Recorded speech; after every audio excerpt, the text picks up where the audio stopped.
ராமநாதபுரம் அருகே மின்னல் தாக்கி 2 சகோதரிகள் உயிரிழந்திருக்கின்றனர். அண்மை செய்தியாக பார்த்து வருகிறோம். கூடுதல் விவரங்களோடு செய்தியாளர் வீரகுமரன் இணைக்கிறார். வீரகுமரன், விவரங்கள்.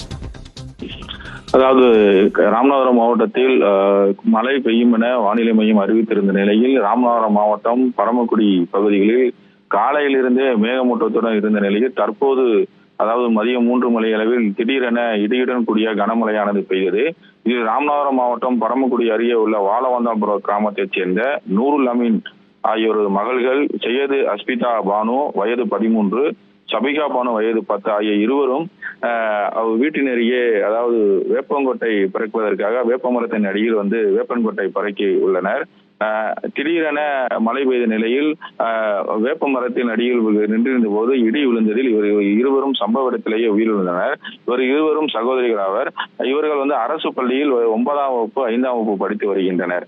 இந்நிலையில் சனிக்கிழமை விடுமுறை என்பதால் மாலை உணவு அருந்திவிட்டு பின்னர் ஒரு தாயுடன் சென்று வேப்பமரத்து அடியில் வேப்பங்கொட்டை பறிக்கும் பொழுது திடீரென இடி விழுந்ததில் இருவரும் சம்பவ இடத்தில் உயிரிழந்தனர். இந்நிலையில் அவர்கள் உடலை கைப்பற்றிய போலீசார் ராமநாதபுரம் அரசு மருத்துவக் கல்லூரி மருத்துவமனைக்கு அனுப்பி வைத்த நிலையில் அவர்கள் உடல்களை பார்த்து அவர் உறவினர்களை கதறுகிறது பெரிய சோகத்தை ஏற்படுத்தியுள்ளது. நந்தா, நன்றி வீரகுமரன் விவரங்களுக்கு.